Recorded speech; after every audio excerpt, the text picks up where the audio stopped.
오늘은 사도행전 18장의 말씀을 함께 나누도록 하겠습니다. 우리가 인생을 살 때 힘들고 지칠 때가 있습니다. 정말 탈진되고 너무나 에너지가 고갈되고 그리고 모든 어떤 외적인 여건들도 좋지 않고 그래서 힘이 없어서 참 눌릴 때가 있어요. 근데 그게 그냥 두면은 위태롭습니다. 이런 때에 정말 힘들고 어려울 때 독이 나옵니다. 우리 안에서. 그래서 이걸 그냥 두면은 정말 무너질 수도 있고요. 이게 큰 어려움이 될 수 있습니다. 지금 바울이 그런 상태가 되었습니다. 고린도로 도망쳐 왔습니다. 그러니까 데살로니가부터, 아니 빌립보에서 감옥에 갇히고 심한 매를 맞고 그랬잖아요. 그러고 난 다음에 또 내려와서 데살로니가를 갔더니 데살로니가에서는 오랜 시간 있지 못하고 오래 있어봐야 바울이 한 3주 정도 있었을 겁니다. 2주에서 3주 정도 사역을 했는데 말씀 증거하고 했는데 거기서 유대인들이 폭동 일으켜가지고 바울이 도망을 쳤어요. 그때 디모데와 실라 누가 그러니까 바울의 선교팀과 헤어져서 그들은 거기 남아있고 바울만 혼자 떨어져서 도망을 친 겁니다. 급하게 도망을 가고 베레아라고 하는 곳에 갔는데 거기서 말씀을 잘 받았습니다. 사람들이 하나님의 그 위로가 있었습니다. 그러나 말씀 전하지 못하고 열매도 맺지 못하고 또 도망을 쳐야만 했습니다. 도망치고 또 도망치고 자기가 뭘 하려고만 하면 막혀, 하려고만 하면 실패해, 열매를 보질 못해요. 비방당하고 사람들에게 막 이렇게 핍박당하고. 근데 혼자잖아요. 지금 선교팀은 저기 있고 데살로니가에 있고 자기 혼자. 근데 여기 고린도에 왔을 때 돈 떨어졌어요. 다 돈도 없어. 그래서 생업에 자기도 아르바이트 한 거예요. 천막 만드는 일. 여기서 천막 만드는 일 했다 그렇게 얘기 나오잖아요.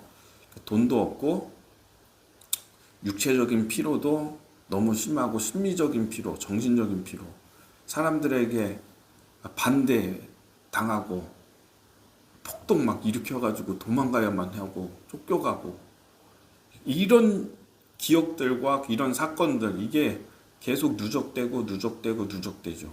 육체적 피로, 심리적 피로, 영적인 피로. 여기서 바울이 눌렸을 겁니다. 왜냐하면 이 고린도라고 하는 도시 자체가 이때에 굉장히 음란한 도시거든요. 아르테미스 여신을 섬기는 그런 곳이었어요. 근데 이게 저도 이제 성지순례를 가서 보니까요, 고린도에 갔는데 고린도에 아르테미스 여신을 섬기는 그 큰 높은 언덕이 있고 거기 신전이 있거든요. 그 가이드가 얘기하더라고요. 우리는 저기 가지 않지만은 저기가 그 신전이라고. 음란했습니다. 그게 그 가이드가 이제 설명해 주는데 전하기 힘들 정도로. 그러니까 그런 한 영적인 이방신을 악한 신을 섬기는 영적인 그런 눌림 이 도시에 있었던 것이죠. 그러니까 영적으로도 눌리고 근데 돈도 없고 돈도 다 떨어지고. 여러분 돈 떨어진 경험 있으십니까? 정말 힘들죠. 다 지금 막 피로가 누적이 됐어요. 성수대교 붕괴됐을 때 그때 그 설명 가운데 하나가 기억에 남는 것은 누적 피로가 누적이 됐다. 콘크리트여도요. 아무리 단단한 콘크리트여도 자꾸 누적되잖아요. 피로가 무너지는 거예요. 바울이 지금 무너질 수밖에 없는 그런 상황이었어요. 그래서 바울이 고린도 전서 2장 3절에서 보면은 내가 너희 가운데 거할 때 약하고 두려워하고 심히 떨었다 이런 표현을 썼어요. 바울은 이런 말을 한 적이 없어요.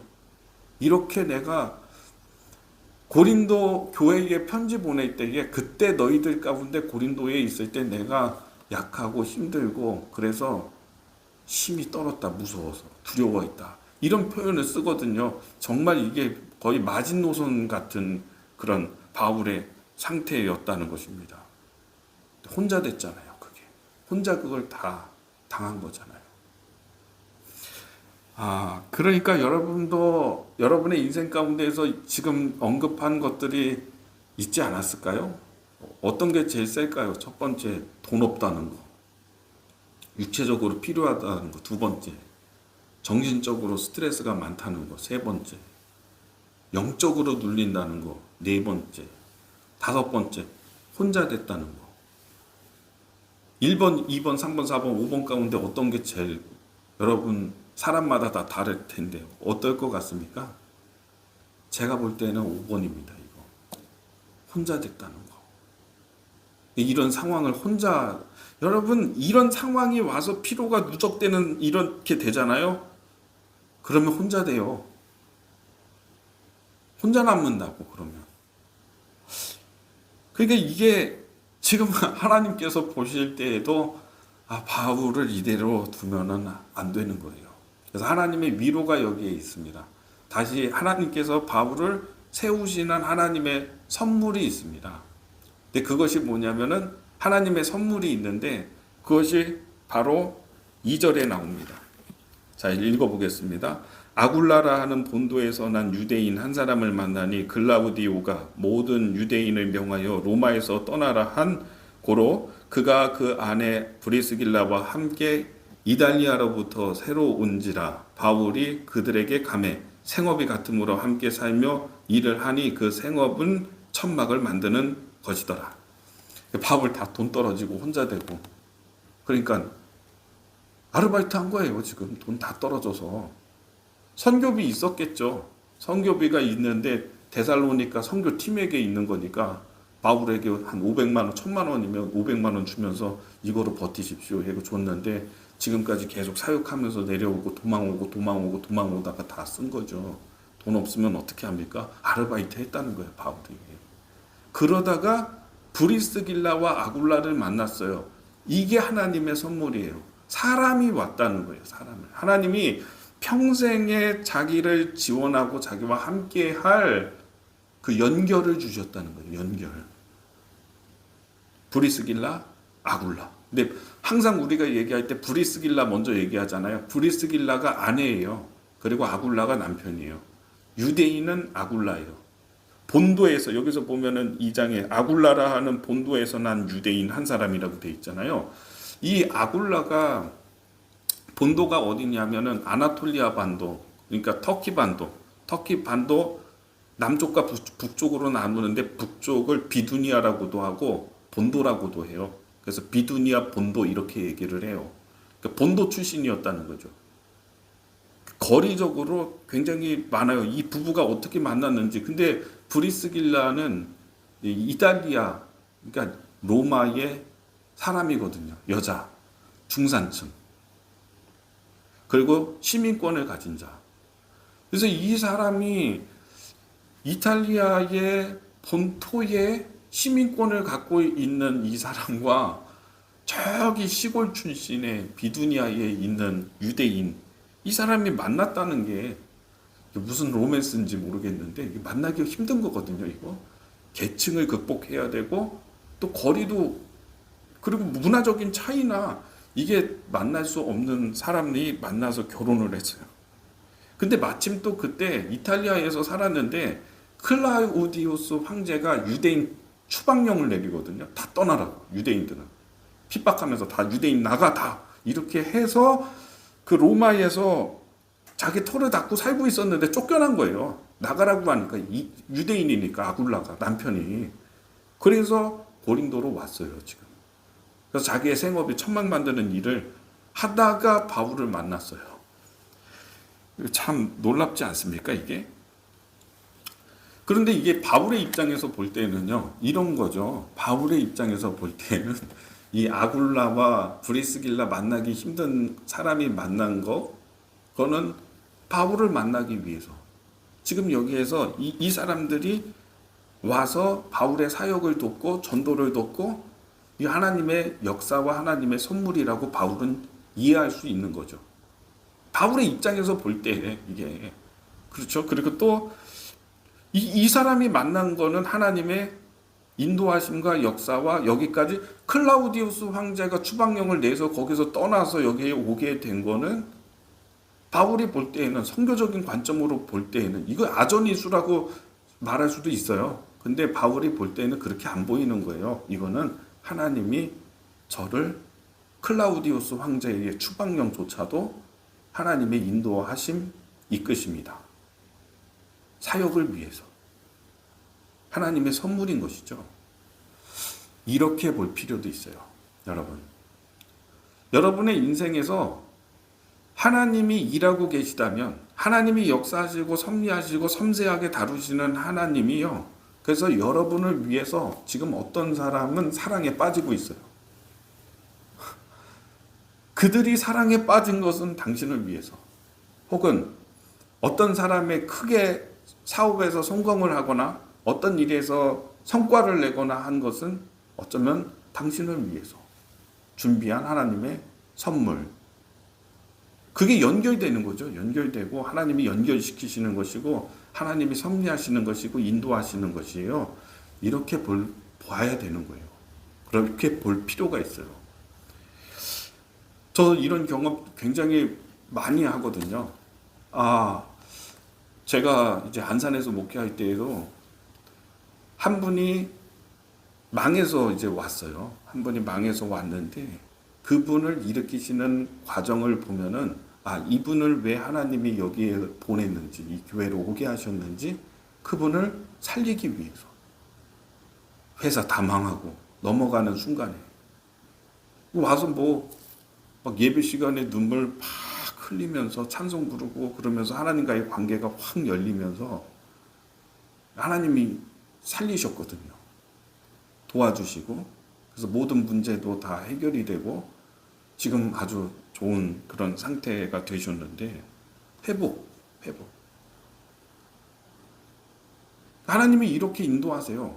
역사하시고 사람을 통해서도. 저는 누군가가 이렇게 크게, 이렇게 제가 좀 이렇게 어렵거나, 이게 우리 교회에도 큰 돈이 들어가는 일도 있고 이런 일이 있잖아요. 그러면은 너무 많이 그런 걸 경험하다가 보니까 하나님이 이번에 누구를 축복하실까? 어떤 사람을 축복하실까? 이런 기대감 같은 게 있어요. 분명히 이거 하나님이 이 일을 때문에 누구를 복 주실 텐데, 이런 생각이. 작년인가요? 그래서 어떤 분이, 그때도 단위 특별기도회 하고 있을 때였는데 갑자기 28억이 공사가 낙찰이 됐다고. 이거는 기대도 안 하고 노력도 안 하고 아무 적게도 없는데 어떤 사람이 툭 나타나가지고는 연결됐으니까 나타났겠죠. 그 사람이 공사를 맡기더래요. 그냥 그런 일도 있고, 그래서 이게 그냥은 아니다 하면서 공사 마치고 이렇게 목사님 필요한 거 있으실 것 같다고 하면서 얘기가 오고 그렇게 했었는데, 하나님 일하시고 역사하시거든요. 그러니까 이 아굴라, 브리스길라 만나게 한 하나님의 선물, 이들이 와서 이제부터 이게 상황이 확 달라지기 시작을 합니다. 그러면서 마침 또 말씀을 또 보겠습니다. 4절에 안식일마다 바울이 회당에서 강론하고 유대인과 헬라인을 권면하니라. 5절 실라와 디모데가 마게도니아로부터 내려오매 바울이 하나님의 말씀에 붙잡혀 유대인에게 예수는 그리스도라 밝히 증언하니, 이렇게 돼 있어요. 그러니까 이때 브리스길라 아굴라 오고 그러고 난 다음에 조금 있으니까 안식일마다 회당에 나가서 말씀을 전했는데, 바울이 위축이 되니까 지금 막 모든 게 다 떨어지고 이렇게 되니까 바울이 왜소해진 거예요. 담대히 말하지 못했던 거예요. 유대인들이 막 시퍼렇게 눈 뜨고 있으니까 그냥 권면했다고 돼 있잖아요. 유대인과 헬라인을 권면했다고. 신앙생활 열심히 하라, 신앙생활 열심히, 이런 식으로밖에는 얘기 안 했던 거예요. 그러나 5절에 실라와 디모데가 마침 왔어요. 데살로니가에 있던 실라와 디모데가 오고 난 다음부터 하나님의 말씀에 붙잡혀서 유대인에게 담대하게 말하기 시작을 했다는 것입니다. 이때부터 디모데가 온 거죠. 동역자가 온 거죠. 사람이 온 거죠. 자기와 함께할 사람이 온 거죠. 힘을 얻은 거죠. 여기서 사람이에요. 사람이 왔다는 거예요. 저는 하나님께서 여러분에게 사람을 보내주시기를 바랍니다. 사람이죠. 바울이 지금 자기가 제일 힘들었던 근거는요, 뭐냐면 육체적 필요도 아니고 돈 떨어진 것도 아니고 영적으로 눌리고 있는 거 이런 것도 아니고 진짜는 뭐냐면 나 혼자 이거였거든요. 브리스길라 아굴라 하나님이 선물로서 보내시고, 그리고 디모데, 그리고 여기 누가도 있어요. 누가는 안 쓰고 있는데 누가도 있고, 그리고 신라가 왔어요. 비로소 힘을 얻었어요. 말하기 시작했죠. 그리고 또 하나님이 주시는 게 또 있습니다. 사역의 선물입니다. 사역의 선물. 열매가 있었다는 것이죠. 자, 보세요. 7절에 거기서 옮겨 하나님을 경외하는 디도 유스도라고 하는 사람의 집에 들어가니 그 집이 회당 옆이라. 거점이 생겼습니다. 이 거점은 지금 고린도 교회의 거점은 디도라고 하는 사람의 집이에요. 디도를 만났어요. 또 디도에게 복음을 전하고 디도가 또 해서 자기의 집을 열어서 거점이 생겼어요. 근데 이 디도라고 하는 사람의 옆집이 그리스보 회당이었어요. 마침 회당, 유대인들의 회당이고 회당장 그리스보가 있는데 8절에 또 회당장 그리스보가 온 집안에 더불어 주를 믿어 수많은 고린도 사람도 믿고 듣고 믿어 세례를 받더라. 예, 그리스보는 회당장이거든요. 유대인 회당장. 지금으로 얘기하면은 적군의 수장이 넘어온 것과 같은 거예요. 이 그리스도가 자기만 믿을 뿐만 아니라 온 집안이 그냥 즉시로 세례받고 믿어서 이게 엄청난 일입니다. 이게 사역의 열매가 맺혀지기 시작을 했다. 이게 하나님의 위로입니다. 이게. 그리고 세 번째는 9절입니다. 밤에 주께서 환상 가운데 바울에게 말씀하시되 두려워하지 말며 침묵하지 말고 말하라 이렇게 하잖아요. 너 지금 많이 위축됐다. 하나님이 환상 가운데서 바울에게 너 지금 두려워하고 말도 못하고 외소해서 막 걱정하고 저들을 두려워하고 있는데 두려워하지 말고 침묵하지 말고 말해. 담대하게 말해. 이렇게 돼 있어요. 그리고 10절에 내가 너와 함께 있음에 어떤 사람도 너를 대적하고 해롭게 할 자가 없을 것이니 이는 이 성중에 내 백성이 많음이라 하시더라. 환상의 주님이 뭐냐? 말씀을 주셨다는 것입니다. 근데 그 말씀은 어떤 말씀이냐면 소망의 말씀, 희망의 말씀을 주신 거예요. 내가 여기서 많은 사람들을 내가 주겠다. 이렇게 얘기하는 거예요. 이 성에는, 고린도 이 성에는 내 백성 많다. 내 백성이 많다. 너를 해롭게 할 사람도 여기는 없다. 하면서 소망과 희망의 말씀을 하나님이 주셨다. 세 가지입니다. 사람 만나게 하시고요. 선물 주시고요. 선물.